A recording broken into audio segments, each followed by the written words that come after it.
Welcome to the series of mid term exams preparation. ये mid term exams की preparation series की video है। Complete series इस channel के ऊपर अपलोड की जा रही है और आज की वीडियो के अंदर आपको ENG 506 के मिड टर्म एग्जाम्स की प्रिपरेशन के लिए सॉल्व MCQs करवाए जा रहे हैं। तो शुरू करते हैं आज के इस ट्यूटोरियल को। इसमें सबसे पहले कि below mention is English native speaking countries except. जितने भी ऑप्शन आपको दिए गए नीचे तमाम इंग्लिश स्पीकिंग कंट्रीज़ हैं, नेटिव इंग्लिश स्पीकिंग कंट्रीज़ है, सिवाय एक को छोड़ के वो है हांगकॉन्ग। बाकी जितने भी वो सारे वहाँ पर जो है वो ज़ाहिर बात है नेटिव इंग्लिश स्पीकर्स मौजूद है, जैसे कि UK, USA और ऑस्ट्रेलिया। उसके बाद कि when language achieves a special role in every country it is called. अब एक ऐसी लैंग्वेज जो कि अचीव कर लेती है स्पेशल रोल तकरीबन तमाम कंट्रीज़ के अंदर, तो वो कहलाई जाती है कौन सी लैंग्वेज? ग्लोबल लैंग्वेज कहलाई जाती है। उसके बाद how many stages are in the development of a language. एक लैंग्वेज जो है उसकी डेवलपमेंट में कितने स्टेजेस होते हैं? The answer is 3। उसके बाद how many speakers of English are there around the globe. अब आपकी उसके मुताबिक सिलेबस के मुताबिक जो स्टेट्स दिए गए हैं उसके मुताबिक 1.5 बिलियन हैं जो इंग्लिश के स्पीकर्स हैं पूरे ग्लोब में। हम देखें उसके बाद in English in Pakistan English is mostly use by. Pakistan में अगर हम देखते हैं हमारे कंट्री में तो इंग्लिश ज़्यादातर हमें दिखाई देती है, अपर क्लास जो यूज़ करते हुए हमें ज़्यादातर दिखाई देते हैं। उसके बाद language that means, language that होने का मतलब क्या है? No one remains to speak. अब ऐसी लैंग्वेज उसको फिर कोई जो है वो नहीं फिर बोलता, जैसे कि हिट्टाइट लैंग्वेज आज के दौर में हम कह सकते हैं। और उसके बाद ये कि फिर a language that has no role outside the class, no functional role is called. वो जो है क्या कहलाई जाती है? फॉरेन लैंग्वेज कहलाई जाती है। अब ऐसी लैंग्वेज जिसका कोई फंक्शनल रोल नहीं है, जो कि क्लास से बाहर नहीं उसका ज़ाहिर बात है रोल होता, तो उसको फॉरेन लैंग्वेज कहते हैं। लोग क्लास में ही पढ़ते हैं और फिर ऐसा नहीं होता कि फिर आपस में जो है वो कम्युनिकेट कर रहे हैं उस लैंग्वेज में। उसके बाद ये inner circle outer circle expanding circle were presented by. अब इनको ये जितने भी ये इनर सर्कल आउटर सर्कल और एक्सपेंडिंग सर्कल इनको प्रेजेंट किया किसने किया था? कैचरू ने। उसके बाद ये कि a language where English is use as an official language like Pakistan, India, Nigeria, Singapore, Philippines are called. अब जिन इन कंट्रीज़ में जहाँ पर ऑफिशियल लैंग्वेज के तौर पे इंग्लिश को यूज़ किया जा रहा है, लेकिन ये ज़ाहिर बात है नेटिव स्पीकर्स तो यहाँ नहीं है इन कंट्रीज़ में, तो ये कहलाया जाता है आउटर सर्कल कंट्रीज़। और उसके बाद ये कि inner circle countries where English is use as a native और फर्स्ट लैंग्वेज।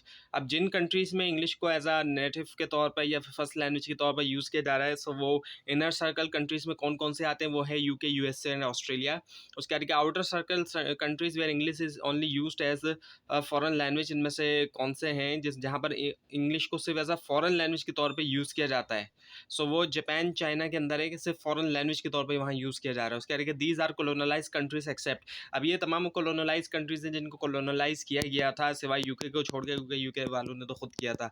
उसके बाद ये कि English was brought to Britain by settlers like the Jutes, Angles and Saxons in. अब इंग्लिश को जो है ब्रिटेन तक लाया गया, सेटलर्स आए थे, जो जर्मेनिक ट्राइब्स आए थे, ज्यूट्स, एंगल्स और सेक्सन्स, ये आए थे तकरीबन 449 के अंदर। उसके बाद ये Sussex was the kingdom of. Sussex की जो किंगडम थी वो कहाँ की थी? वो थी साउथ सेक्शन की थी, ये साउथ का इलाका था। उसके बाद ये दी ओल्ड इंग्लिश पीरियड वास। अब ओल्ड इंग्लिश पीरियड जो है वो किसको कहा जा सकता है कि 400 to 1100। उसके बाद ये कि the total number of inflections in old English के अंदर अगर हम देखते हैं टोटल नंबर ऑफ इन्फ्लेक्शंस, तो वो थे 3। उसके बाद द मिडिल इंग्लिश पीरियड। अब मिडिल इंग्लिश का जो पीरियड कहते हैं वो तकरीबन कब से है? वो है 1100 से 1500 तक। उसके बाद inflection begins to drop out completely और completely disappear during the. Inflection जो है वो गिरते गए, कम होते गए या पूरी तरह से गायब हो गए, ऐसा कब हुआ? ये हुआ during middle English period. So middle English is the answer. उसके बाद most French words were included in English vocabulary during. ज़्यादातर फ्रेंच वर्ड जो है वो इंक्लूड थे इंग्लिश वोकेबलरी में कब? मिडिल इंग्लिश के दरमियान। उसके बाद the printing press was invented. Printing press invent किया गया था कब? अर्ली मॉडर्न जो है वो इंग्लिश में। और उसके बाद ये कि the most native English speakers are in. अब आज के दौर में सबसे ज़्यादा जो नेटिव इंग्लिश स्पीकर्स हैं, जो इंग्लिश स्पीकर लोग पाए जाते हैं, वो कहाँ पर सबसे ज़्यादा पाए जाते हैं? वो USA के अंदर आज के दौर में हम देखते हैं कि मौजूद है। इसके बाद Australia was colonise by British in. Australia जो है वो कॉलोनलाइज किया गया था ब्रिटिशर्स की तरफ से। कब किया गया था? 1788 के अंदर। उसके बाद न्यूजीलैंड वाज कॉलोनलाइज। अब न्यूजीलैंड ऑस्ट्रेलिया ज़रा थोड़ा आगे जाकर है। सो ये किया गया था 1840 के अंदर। और उसके बाद ये कि which country was made a panel colony. Panel colony बनाई गया इनमें से कौन से कंट्री को? ऑस्ट्रेलिया को बनाया गया था। उसके आगे during the spread of English in the Caribbean. Total number of slave stages were. अब जो स्प्रेड हुई इंग्लिश कैरेबियन के अंदर, यानी कि जो वेस्ट इंडीज वगैरह के जो आइलैंड्स हैं वहाँ पर, टोटल वो क्या थे? वो थे 3 सो द आंसर इज 3। और उसके बाद देखिए South Africa was colonise by Dutch. South Africa को पहले डच ने कॉलोनलाइज किया था, जो नेदरलैंड वगैरह के जो लोग हैं। सो ये जो है किया गया था 1652 से 1795 तक।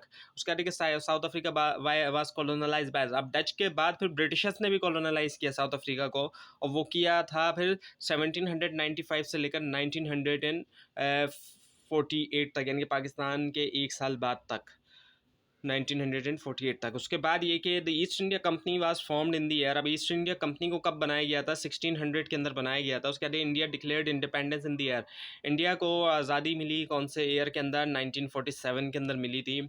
और उसके बाद ये in 1947 Pakistan declare dash as its official language. Official language जो है वो किसको डिक्लेयर किया गया? इंग्लिश को डिक्लेयर किया गया। उर्दू नेशनल लैंग्वेज है और इंग्लिश जो है वो ऑफिशियल लैंग्वेज है। उसके बाद ये यूजर्स ऑफ इंग्लिश इन पाकिस्तान, पाकिस्तान के अंदर अगर हम देखते हैं तो यूज़र ऑफ इंग्लिश जो है वो हमें कितने दिखाई देते हैं? तकरीबन 17 मिलियन दिखाई देते हैं, जो स्टेट्स आपके बुक के अंदर हैं उसके मुताबिक। उसके बाद देखिए in India there are dash million users of English. अब इंडिया के अंदर कितने जो है वो इंडिया यूज़र्स जो है वो कितने मिलियन यूज़र्स जो है वो हमें दिखाई देते हैं इंग्लिश के? तकरीबन 200 मिलियन हैं। उसके बाद देखिए in Nepal, Bhutan and Sri Lanka English is use as, यहाँ पर इंग्लिश को यूज़ किया जाता है किसके तौर पर? International communication and as a fashion. International communication के लिए भी और एज अ फैशन के तौर पर भी यूज़ किया जाता है। उसके बाद when two people meet and try to communicate but both have different language that use a mixture of language का। अब दो लोग आपस में मिलते हैं, कम्युनिकेट करते हैं, लेकिन दोनों की डिफरेंट लैंग्वेजेस है, तो वो मिक्सचर यूज़ कर लेते हैं लैंग्वेज का। उसको खिलाया जाता है, क्या खिलाया जाता है? पिटगिन खिलाया जाता है। उसके बाद ये कि when a pidgin becomes the mother tongue of children it is called. जब पिटगिन जो है वो मदर टंग बन जाती है चिल्ड्रन की, तो वो खिलाई जाती है क्या? सीरियल खिलाई जाती है। उसके बाद देखिए पिटगिन्स हैव वर्ड्स अबाउट, पिटगिन्स के अंदर वर्ड्स होते हैं तकरीबन कितने? 700 to 2000। उसके बाद देखिए dash have almost no grammar and no morphological structure. अब इनमें से किस तरह की लैंग्वेज के ना कोई ग्रामर है ना कोई मॉर्फोलॉजिकल स्ट्रक्चर है? The answer is pidgin. उसके बाद देखिए which language has no native speaker, कौन सी ऐसी लैंग्वेज उसका कोई नेटिव स्पीकर ही नहीं है? वो है पिटगिन। उसके बाद देखिए which language has a large vocabulary, अब ऐसी कौन सी लैंग्वेज जिसकी बहुत बड़ी वोकेबलरी? वो है सीरियल। उसके बाद विच language has proper syntax, proper syntax इनमें से किसका है? वो है सीरियल। उसके बाद देखिए सीरियल स्पीकर रेंज, अब सीरियल के स्पीकर तकरीबन कितने हैं? 6 to 8 7 million to 10 to 17 million. So answer is A. उसके बाद देखिए pidgin and serials are most commonly found around, अगर हम देखें पिटगिन और सीरियल ये ज़्यादातर कहाँ में दिखाई देती है? तो ये ओशियंस के आसपास हमें दिखाई देती है। उसके बाद देखिए nautical jargon theory was develop by American in, nautical jargon theory को अमेरिकन ने डेवलप किया था, कब किया था? 1938 के अंदर डेवलप किया। उसके बाद देखिए in 1876 Charles Leland propose the theory of, 1876 में चार्ल्स लेलैंड ने प्रपोज की कौन सी theory? Baby talk theory propose की। उसके बाद देखिए phrase like papa belong to me instead of my father are used in the rules of dash like this. अब फ्रेज जैसे कि पापा बिलोंग्स टू मी इसके मुकाबले में कि माई फादर, ये जो है यूज़ होते हैं इन द रूल्स ऑफ, किसके रूल्स के अंदर? पिटगिन लेक्सिस के, पिटगिन लेक्सिस। उसके बाद ये Pacific pidgins have dash vowel sounds in total. Pacific pidgins की कितनी जो है वो वाउल साउंड है टोटल में? अगर हम देखें तो वो है 5। उसके बाद देखिए Caribbean pidgins have dash vowel sound, Caribbean pidgins के कितने वाउल साउंड हैं? The answer is 12। और उसके बाद ये कि British English has dash vowel sound, तो इसके कितने बनते हैं? 20 बन जाते हैं। और उसके बाद ये कि American English has dash vowel sound, the answer is 17। उसके बाद in pidgins the morphology correct syntax is, morphology correct syntax क्या है? वो है टू एप्पल। उसके बाद in dash morphology gender distinction is also missing, कौन सी मॉर्फोलॉजी के अंदर जेंडर डिस्टिंक्शन ही मिसिंग है? जैसे कि em is equals to he and him, और इसके अलावा she and her. The answer is pidgin. Pidgin के अंदर उसके देखिए how many proper propositions are there in pidgin morphology, कितने प्रॉपर प्रोपोजिशन है पिटगिन मॉर्फोलॉजी में? द आंसर इज 2, 2 हैं। उसके बाद ये कि there is a lot of simplification in the rule of dash grammar, बहुत सी सिंप्लीफिकेशन है रूल के अंदर, कौन सी ग्रामर की? The answer is pidgin. Pidgin के अंदर उसके देखिए how many stages are there in the development of pidgins to serial, कितने स्टेजेस हैं डेवलपमेंट के पिटगिन टू सीरियल के? वो है 4। और उसके बाद ये आता है in the process of converting pidgins to serial the grammar becomes more, जब जो प्रोसेस है कन्वर्ट करने का पिटगिन को सीरियल में, ग्रामर जो बन जाती है क्या? कॉम्प्लिकेटेड बन जाती है। उसके बाद ये speech fellowships are dash users of English, speech fellowships जो है वो डैश यूजर्स है इंग्लिश के, the answer is real world. उसके बाद English is use in Pakistan as Pakistan के अंदर इंग्लिश को यूज़ किया जाता है ऑफिशियल लैंग्वेज के तौर पर।